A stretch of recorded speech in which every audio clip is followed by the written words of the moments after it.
Did you know you have a writing style? Yes, don't argue with me. You absolutely do. And in today's episode of The Written Compass, I'm going to share with you 3 simple ways that you can analyze your own writing to start to identify and, most importantly, lean into and own that beautiful writing style.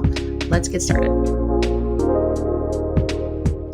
Hello, everyone, and welcome to another episode of The Written Compass. Shayna here. I'm super excited to be with you today. We've had a little bit of a break. Just summer is summering and we are enjoying it. And my team and I took an intentional rest. And now we are back and excited to share with you our topic for this week. So today I really want to talk about your writing style. Did you know that you have a writing style? Yes, you absolutely do. But here's the thing. Most of us don't consider ourselves writers, and even though we write all the time, and especially then we don't consider or recognize that we maybe have a writing style. And I was talking with a client recently, and she said, it's been so fun to realize how it is that I like to write, like how my words show up and how I create sentences, and not only what my process is for that, but also the way that I do it, like how my voice sounds in the words. And I've talked a little bit about what voice means in writing. You can go back to those past episodes where I do that. Voice is kind of that elusive term, but it's really this recognition that how we speak is often going to support how we write. And we're often taught in schools to not write how we speak. And I kind of push back on that a lot in the work that I do and the ways that I talk about it. Why not? That is often how we learn our language in the first place, is orally through sharing verbally. And then we learn how to put those things down in writing. So it makes sense that we're going to draw from the way that we speak into our writing. And so your writing has a voice, it has a style. So how do you understand even what your style is? So today I want to give you some support on not only how you can discover your writing style, what that might be, and second, how to lean into it and how to use it in all of the writing that you do, because your style is actually what makes you really, really unique. So to get us started today, you've got some things that you need to do first. So I want you, if you're listening to this and you're able to do this while you listen, I want you to open up your computer or open up something that has something that you've written at some point recently, far from now, previous to now. It could be a social media post. It could be an email you sent. It could be a letter you wrote. It could be a journal entry, a blog. It could be an excerpt from the drafting that you're doing for your book. But I want you to get some of your words in front of you. Now, I'm not going to put a length on how long this needs to be, but ideally it's something that's got a few lines in it, a few even sentences in it, so we can start to see what is going on with your writing. And as we approach this process, I want you to really keep an open mind. And I really want you to, even if you don't yet believe it, I really want you to try on the belief that I am a writer and I'm going to be looking at my words in order to understand my writing style better. So I'm doing this while we talk. So that is going to support me in supporting you. So I'm looking at just some writing that I've done recently. And one of the things that I notice in my writing is, and this is the first thing I want you to do, is look at a couple of your lines or sentences. And when I say lines, I just mean like where you're kind of creating a complete-ish thought. I don't want to get into the weeds. It needs to be a complete sentence with a subject and verb. We're not worried about all of that right now. I just want you to, something that's more than just like a word or two, right? So something that's trying to create or present an idea or a thought. And it's okay if it's a question. But the first thing I want you to look at is look at a couple of lines, a couple of sentences, whatever that looks like for you, and notice what your first word is in each of those lines or sentences, okay? So you may start to notice, like I see did, so I'm starting as a question. I'm noticing the, I'm noticing exciting, I'm noticing however, I'm noticing chatting, I'm noticing a verb, right? So notice after you notice, like you might circle those lines, those words, you might maybe write them down, just kind of what you're seeing, and then go back and look at what kinds of words are there. Are they? So they might be a verb of some sort. It might be an adjective. It could be an article. So my did is a verb. My the is an article. And then there's going to be probably a noun after that. Exciting is an adjective. So notice what type of word. Is it a descriptive word? Is it a word that's helping you move to the next thing in the sentence? Is it setting up? What kind of words do you notice yourself using at the beginning of your sentences or your lines?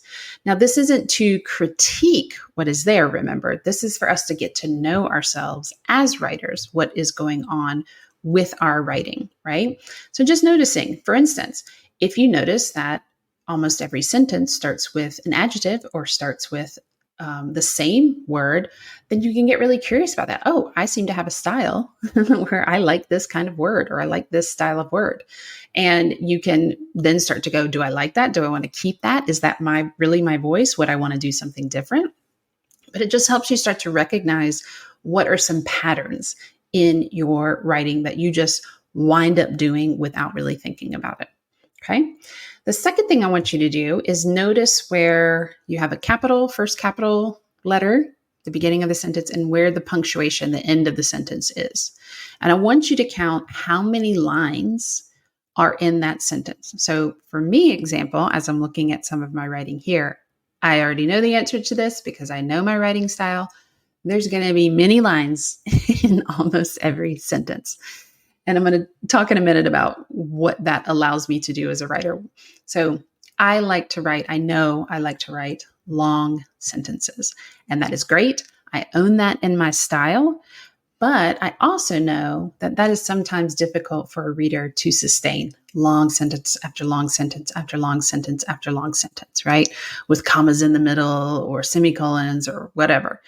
And so I have to be conscious of that and make sure I incorporate some sentence variation is what we call it, meaning sometimes there's going to be a short sentence, then a long sentence or two, then a short sentence, right? Then maybe a couple shorter sentences.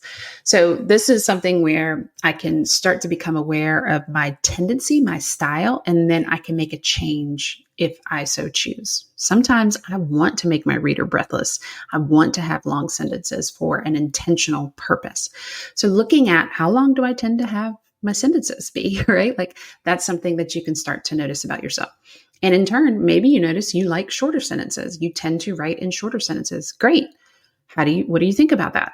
Does that feel like your voice and how you are? That presents like a little bit of a staccato rhythm in your writing versus a little bit of a longer kind of melodious type tone in your writing with longer sentences. So again, we can look at what types of words do I like to put at the beginning of my sentences and my lines? What length do I tend to have in my sentences, right? And then the other thing you can notice is punctuation. And I've done lots of podcasts about punctuation, and I always like to consider punctuation to be a roadmap, meaning it's a signal to the reader. It's like a road sign. It's a signal to the reader of how to read this sentence. When something has a period, that means we are done and we are moving on, right? The next sentence may be connected in idea, but it is a completely different thought idea all on its own, right? We separate it with a period when we want that stop sign kind of effect. If there's a comma in there, then I'm telling the reader we're having a little speed bump, but we're going to keep going, right? There's some connection here. And I want to recognize the little bit of separation, but it's a speed bump in the road. It's not a hard stop. A semicolon is kind of a combination of the stop sign and speed bump. So there's a complete thought, but the next one feels really connected to it. So I want to communicate that to the reader. Dashes, I kind of call those commas on crack. They're a hard impression. You really notice dashes as a reader. And so I do and use dashes. I love them for emphasis. Like whatever's in between those dashes is important. So it's connected to the things on the other side of it, but it's a really strong thing. So question marks, exclamation points, ellipses. We have a lot of our writers who like to use ellipses. That's the ... And then sometimes people would put ... right? Traditionally, just the conventional way of using ellipses, meaning the idea that it's presenting to the reader that we want to continue, like there's a little bit of a hanging thought here, is 3 dots, just 3 dots. If you're doing any more than that, then it's some kind of stylistic effect. So I want you to do that intentionally if you choose to. So these are just three things. There's many more things that we look at and support our writers. Now, we don't get into the weeds of this. We just help them start to recognize, hey, you love to share a story and then comment on the story, right? And in your stories, you interject, you like to use dashes to interject thoughts in the middle of the story in the sentence. And that really seems to be like your style. And they're like, oh, okay, cool. I didn't know I did that, right? You love start using exclamation points, and that's great. Is every single sentence really wanting that heightened kind of effect for the reader? Oh, maybe not. Okay, right. So the writing style is really something interesting to look at. How are you starting your sentences? How long are your sentences? And what kind of punctuation do you tend to use? Just identifying those three things will start to let you know what kind of writing style you have. And notice I didn't name the styles. There's not like a set type of style that you need to have in order to be a good writer, in order to write a book, in order to write a successful book or anything like that. It's just a matter of recognizing you do have a style. And there's a little air of like confidence that shows up when you start to recognize, oh man, this is something that I have. I have a writing style. Awesome. Do I like that writing style? Do I want to do something different? Do I want to learn how to change it up? That's where you can start to build and really lean into and own your style, and then also learn how to maybe vary it up as well. So I'm curious what showed up for you. I'm curious, as you were kind of doing a little self-analysis of your writing, what you tended to notice in your words. Was there anything that really stood out to you that was maybe different than the three things? That's not the only things that we help our writers identify about their writing. But I'm curious if one of those in particular stood out or if you noticed something else. As always, we want to hear from you, and I want to hear what showed up for you as you put to practice this idea of discovering your writing style. And I want to make sure you know about our exciting new affiliate sponsorship program that we are doing with the amazing Dr. Heather Bartos. So ladies, if you are ready to take control of your health, especially when you know what the change comes, I'm excited to announce that the Written Compass has partnered with the amazing Dr. Heather. I call her Dr. Heather, to offer a special invitation to the Menopause Mothership. This is a community of women who are being supported and guided through their mental, emotional, spiritual, and physical journeys as they head into, I call it the prime of our life as a female identifying human. In the show notes, we've got some links for you to check out. And this is something that is a wonderful partnership, woman to woman, where anyone who signs up to support themselves is also in turn supporting the Written Compass. And we love that. So check that out in the show notes. And as always, don't forget to head over to Instagram and make sure you're following not only me at the Shayna_V, but also Synergy Publishing Group. We've got some new stuff happening on that profile as well. And we want to make sure you know about all of it. I am so excited you're here today. Go discover your writing style, and we'll see you next time. Thank you so much for listening to this episode of The Written Compass. If you are enjoying this content, do me a favor and go and review the podcast. This allows me to share and get these messages out to the people who really need them, who we want to read their books in the future. You can also go and share your thoughts and tag me at Shayna Hartman _ on Instagram. Again, this is just a way for us to get connected and share the writing love. And if you know that you are ready to write your book, that message that's been burning inside of you for a long time, then I want to talk to you. My team and I want to talk to you. Head on over to shaynahartman.com and click Work with Us. From there, you'll see an application to explore and see if writing your book is your next best step.